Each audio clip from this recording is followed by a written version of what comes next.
Hello students, তোমাদের learn English grammar ক্লাসে সবাইকে স্বাগত। আজ আমরা শিখব ভার্ব, যাকে আমরা গ্রামারের হার্ট বলি। ভার্ব না জানলে ইংলিশ গ্রামারের কোনোদিনই পুরোপুরি বোঝা যায় না, তাই প্রথমেই আমরা ভার্ব নিয়ে শিখব। আজ আমরা শিখব ভার্ব কাকে বলে। তো ভার্ব জানতে গেলে আমাদেরকে প্রথমেই ভার্বের ডেফিনেশন বা সংজ্ঞাটি জানতে হবে। আমি তোমাদের বলছি, দেখো। Definition.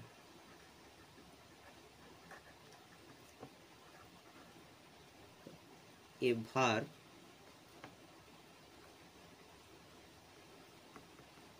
is a word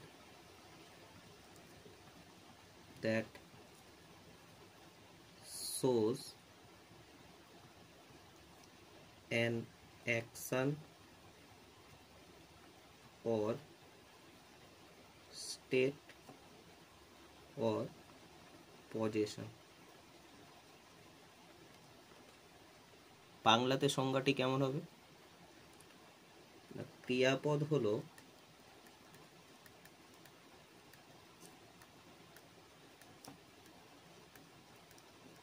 এমন একটি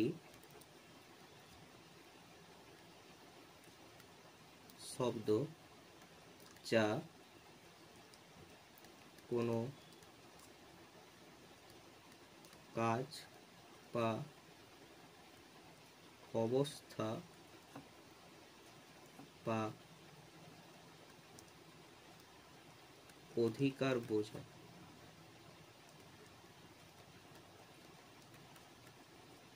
তো এক কথায় আমরা এটাকে কি বলতে পারি? ভার্ব সমান কাজ করা। তার মানেই কি না, কোনো কিছু কাজ করা বোঝালেই সেটাকে আমরা কি বলবো? ভার্ব বলবো। আমি তোমাদেরকে 3টে উদাহরণ দিচ্ছি, দিয়ে বিষয়টা আরো ভালো করে বোঝাচ্ছি। দেখো,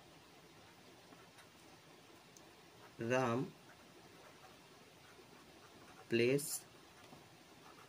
ফুটবল। এখানে কি বোঝাচ্ছে? অ্যাকশন। তার বাংলা কি? রাম ফুটবল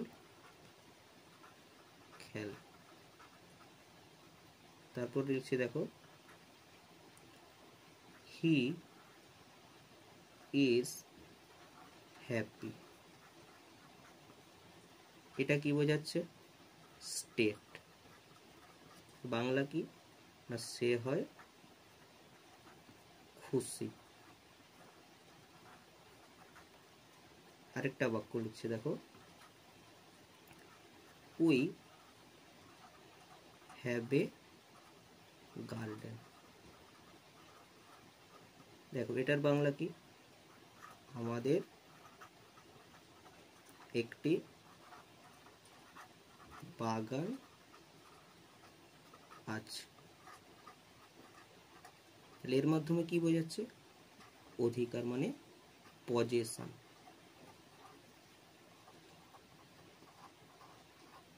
আচ্ছা, আমাকে তোমরা বলো তো, এই যে আমি 3টে বাক্য বললাম, কোন শব্দগুলোর দ্বারা কোনো কিছু কাজ করা বোঝাচ্ছে? কি সেগুলো? দেখো, প্রথম বাক্যে কি? প্লেস। আবার দেখো, কাজ করার পাশাপাশি কি বোঝাচ্ছে? না, কোনো কিছু করা বোঝাচ্ছে, তাই এটাকে আমরা কি বলবো? অ্যাকশন। পরের বাক্যে দেখো, হি ইজ। ইজটা তাহলে ভার্ব। এই ইজ এর মাধ্যমে কি বুঝতে পারছি? না, কোনো একটা অবস্থা বোঝাচ্ছে, তাই এটাকে বলবো স্টেট। তারপর দেখো, পরের বাক্যে আছে হ্যাভ। এই হ্যাভের মাধ্যমে আমরা কি বোঝাচ্ছি? অধিকার বোঝাচ্ছি, তাই এটাকে বলবো পজেশন।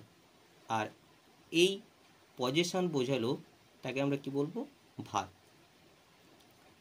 আশা করছি তোমাদের ভার্ব সম্পর্কে ধারণা স্পষ্ট হয়েছে। তো এখন আমরা ভার্বের প্রকারভেদ জানব, না ভার্বের টাইপস অফ ভার্ব।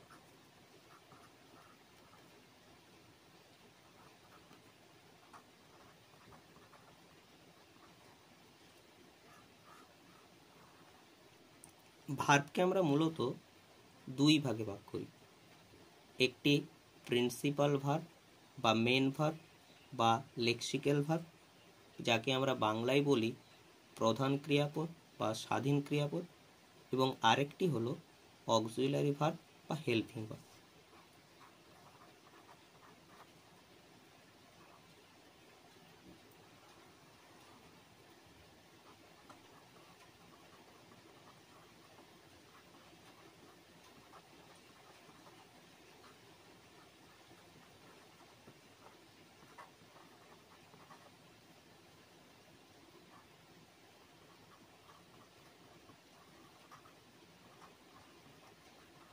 বাংলা কি না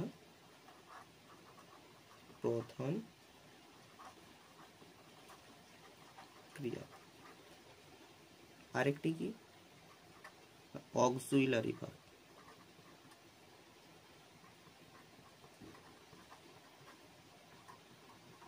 এটাকে আমরা আরেকটা নামে কি বলতে পারি, হেল্পিং। এর বাংলা কি সাহায্যকারী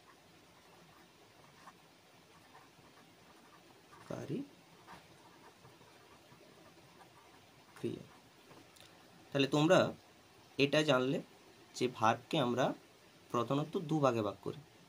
একটি হচ্ছে প্রিন্সিপাল ভার্ব বা মেন ভার্ব বা লেক্সিক্যাল ভার্ব, যাকে আমরা বাংলাতে বলি প্রধান ক্রিয়াপদ। আরেকটি হলো অক্সিলারি ভার্ব বা হেল্পিং ভার্ব, যাকে আমরা বলি সাহায্যকারী ক্রিয়াপদ। স্টুডেন্টস, তাহলে এখন আমরা শিখব প্রিন্সিপাল ভার্ব বা মেন ভার্ব বা লেক্সিক্যাল ভার্ব কাকে বলে, যাকে আমরা বলি বাংলাতে প্রধান ক্রিয়াপদ বা স্বাধীন ক্রিয়াপদ। দেখো, আমি তোমাদেরকে একটা উদাহরণ দিচ্ছি। যেমন ধরো আমি বললাম উই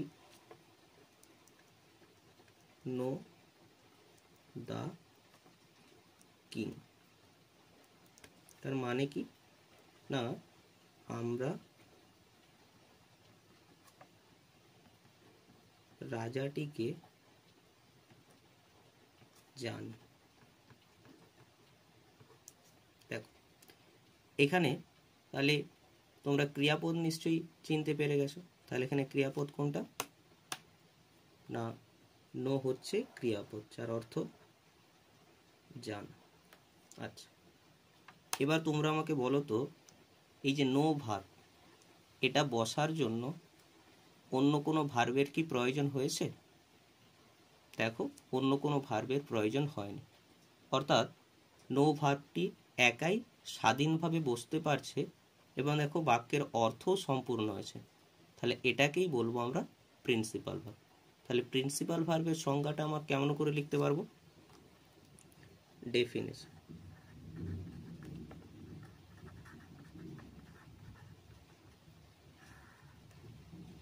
কোনো বাক্যে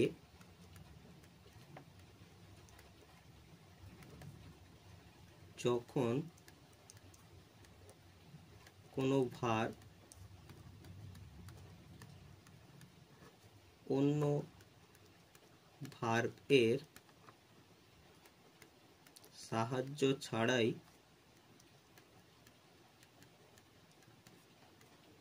স্বাধীনভাবে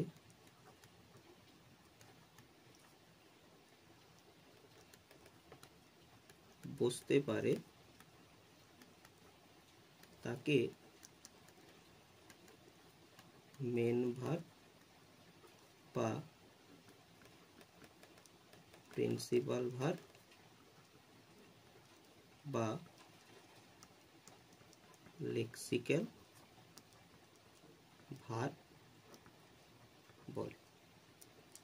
এক কথায় আমরা এটাকে কি বলতে পারি? কোনো বাক্যে একটি ক্রিয়াপদ থাকলে সেটি অবশ্যই কি হবে? প্রিন্সিপাল ভার্ব বা মেন ভার্ব। তাহলে এটা তোমরা সবাই মনে রাখবে যে কোনো বাক্যে একটি ভার্ব থাকলে সেটি অবশ্যই হবে প্রিন্সিপাল ভার্ব বা মেন ভার্ব। ফ্রেন্ডস, দেখো আমি কতগুলি উদাহরণ দিয়েছি প্রিন্সিপাল ভার্বের, তোমরা ভালো করে লক্ষ্য করো। Ram plays football, they go to school. Ram football খেলে এবং তারা বিদ্যালয়ে যায়। তাহলে এখান থেকে তোমরা খুব সহজেই প্রিন্সিপাল ভার্ব বা মেন ভার্ব চিনতে পেরে যাবে, কারণ আমি তোমাদেরকে শিখিয়ে দিলাম যে প্রিন্সিপাল ভার্ব বা মেন ভার্ব কাকে বলে। তাহলে প্রিন্সিপাল ভার্ব বা মেন ভার্বগুলো আমাকে কমেন্টে তোমরা জানাবে। স্টুডেন্টস, তাহলে আজ আমরা শিখলাম ভার্ব কি এবং ভার্বের প্রকারভেদ এবং প্রিন্সিপাল ভার্ব বা মেন ভার্ব কাকে বলে। পরের ভিডিওতে আমরা জানব অক্সিলারি ভার্ব এবং প্রিন্সিপাল ভার্বের প্রকারভেদ। আশা করি ভিডিওটি তোমাদের ভালো লেগেছে। পরের ক্লাসে আবার দেখা হবে। আজ এই পর্যন্ত।